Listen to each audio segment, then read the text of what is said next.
Hello friends मु रश्मि स्वागत करुच्ची आपण को Odia YouTube channel amazing empire को। आज मु आपण को कहबाकू जाउची विश्वर 10टी हॉरर प्लेस विषय रे। हाँ, हॉरर प्लेस विषय रे जेउठारे भूतप्रेत मानकर चल प्रचार आज भी रही। चलंतु एही विषय रे अधिक जानिबा आगकू एही वीडियो रे। आउ वीडियोटी की शेष पर्यंत निश्चय देखंतु। तो चलंतु एबे स्टार्ट करबा।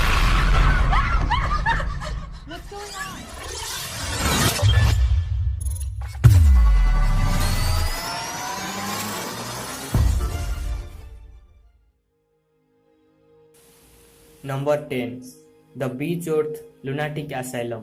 ओडिया रे आसाइलम रो अर्थ पागलखाना होता है। यही स्थानटी ऑस्ट्रेलिया रो विक्टोरिया शहर में अवस्थित। यही पागलखाना 1868 रु 1995 मसीहा पर्यंत व्यवहार होइतिला।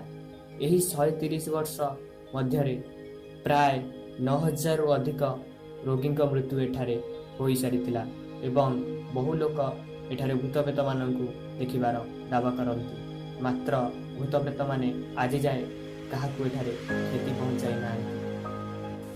Number 9 the screaming tunnel. यही टनेलटी वांडे रोड स्थित रेलवे ट्रैक तले निर्माण करा जायतिला। एठाकार लोकमानक कहिबा कथा जदि आपण मध्य रात्रि रे टनेल ठीक मध्य भाग रे छिड़ा हेबे आपनकु एक महिलार दारुण चित्कार शुणिबाकू मिलिबो। किंतु ए चित्कार केउठी और कौन पाई शुभुछि ता आज पर्यंत रहस्यमय होई रहिछि। आपनकु कौन लागुछि ए विषय रे निश्चय हमकु कमेंट करि जानंतु। Number 8 the Bhangarh fort. एही स्थानटी राजस्थान रो जयपुर ठारे अवस्थित। किंवदंती अनुसार सिंध्या नामक एक तांत्रिकर अभिशाप जोगु सेठाकरे बसवास करुथिबा लोकमानकर आत्मा एबे भी सेठारे घुरी बुलुछि। यह भारतर सबुठारु भयंकर हॉरर प्लेस। एही स्थान को रात्रि रे प्रवेश करिबा गवर्नमेंट द्वारा निवारण करा जायछि। Number 7 the Lockley. Lockley Britain रो हॉरर विलेज नाम रे मध्य परिचित। यह कहा जाए जे रात्रि हेबा मात्रे ही एठारे बहुत मात्रा रे भूतप्रेत चल प्रचल होइथांती। एमानंकर दारुण चित्कार पाख ग्राम को मध्य सुना जाए। एथिलाई एही ग्राम को गवर्नमेंट द्वारा पर्यटक मानक पई संपूर्ण रूपे सील कर दिया जायछि। Number 6 the riddle house. The riddle house Palm Beach Continental Florida रे अवस्थित।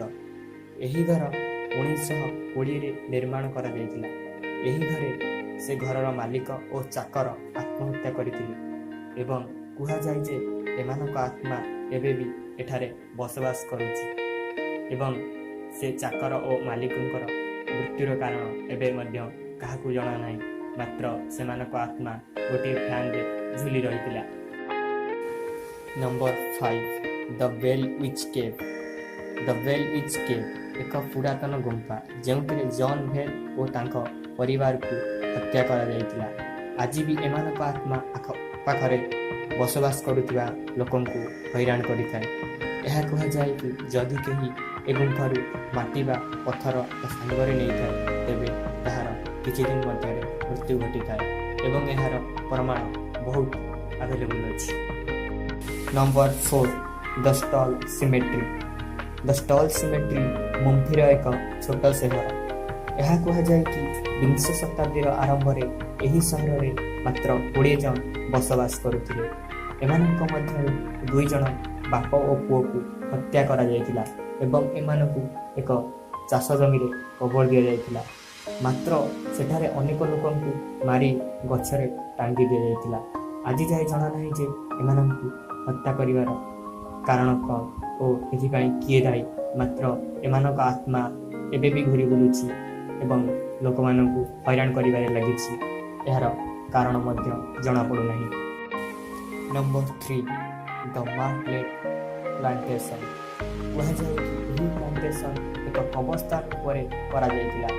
कहा जाए कि एठाकार भूत माने स्त्री लोक और छुआ मानक मारी एमानक शव गायब कर देइथाय।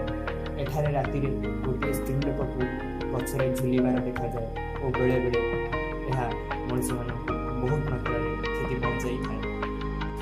ନମ୍ବର 2 ଦ ହେଲ୍ ଟାଉନ୍। କୁହାଯାଏ କି ଏହି ସ୍ଥାନରେ ଏକ ଆମ୍ୟୁଜମେଣ୍ଟ ପାର୍କ ବନାଇବା ପାଇଁ ଏଠାକାର ସମସ୍ତ ଘରକୁ ଭାଙ୍ଗି ଦିଆଯାଇଥିଲା ଏବଂ ସମସ୍ତ ଲୋକଙ୍କୁ ସେଠାରୁ ବିତାଡ଼ିତ କରି ଦିଆଯାଇଥିଲା। ମାତ୍ର ସେଠାରେ ଆଜି ବି ସେହି ଘର ମାଲିକମାନଙ୍କର ଆତ୍ମାକୁ ଦେଖି ହୁଏ ଏବଂ ସେ ଲୋକମାନଙ୍କର କିଛି କ୍ଷତି କରିନାହାନ୍ତି, ମାତ୍ର ସେମାନଙ୍କୁ ପ୍ରାୟ ସବୁଦିନ ଦେଖାଯାଏ। ସେଥିପାଇଁ ଏହି ଜାଗାକୁ କେବଳ ଘୋଷ୍ଟ ହଣ୍ଟର ଓ ତାନ୍ତ୍ରିକମାନେ ଯାଇପାରିବେ, ମାତ୍ର ଏହି ଜାଗାକୁ ପର୍ଯ୍ୟଟକ ଓ ସାଧାରଣ ଲୋକଙ୍କ ପାଇଁ ସମ୍ପୂର୍ଣ୍ଣ ରୂପେ ବ୍ୟାନ୍ କରି ଦିଆଯାଇଛି। ଏଠାକୁ ଗଲେ ଆପଣଙ୍କୁ ଜୋରିମାନା ଦେବାକୁ ମଧ୍ୟ ପଡ଼ିପାରେ। ଏବେ ସମୟ ହୋଇଯାଇଛି 1 ନମ୍ବର ପାଇଁ। 1 ନମ୍ବରରେ ଥିବା ସ୍ଥାନଟି ହେଉଛି the island of dolls. The island of dolls ମେକ୍ସିକୋରେ ଅବସ୍ଥିତ। ଏହି ଆଇଲ୍ୟାଣ୍ଡ ପୁରା ଘନ ଜଙ୍ଗଲ ଦ୍ୱାରା ଘେରି ହୋଇ ରହିଛି ଏବଂ ଏହି ସ୍ଥାନରେ ପ୍ରତି ବୃକ୍ଷରେ ଅନେକ କଣ୍ଢେଇମାନଙ୍କୁ ମୁଣ୍ଡ ଲଟକି ରହିଛି। କୁହାଯାଏ କି ଏଠାରେ ଗୋଟିଏ ଛୋଟ ଝିଅକୁ ହତ୍ୟା କରି ଗୋଟିଏ କେନାଲ ମଧ୍ୟକୁ ପାଡ଼ି ଦିଆଯାଇଥିଲା ଏବଂ ତାର ଶବ ମଧ୍ୟ କେନାଲରୁ ଉଦ୍ଧାର କରାଯାଇଥିଲା। ଏହି ଘଟଣାର କିଛି ଦିନ ପରେ ଦେଖାଯାଇଥିଲା କି ସେଠାରେ ଥିବା ଯେତେ ବୃକ୍ଷ ଅଛି ପ୍ରାୟ ସବୁଥିରେ କଣ୍ଢେଇର ମୁଣ୍ଡମାନ ଲଟକିବାକୁ ଲାଗିଲା। ହଁ ଆଜ୍ଞା, କଣ୍ଢେଇର ମୁଣ୍ଡମାନ ଲଟେଇବାକୁ ଲାଗିଲା ଏବଂ ଏହି କଣ୍ଢେଇ ମୁଣ୍ଡମାନଙ୍କ ଆକାର ବହୁତ ବିଚିତ୍ର, ଯାହାକି ଆପଣଙ୍କୁ ଦେଖିଲେ ନିଶ୍ଚୟ ଡର ଲାଗିବ।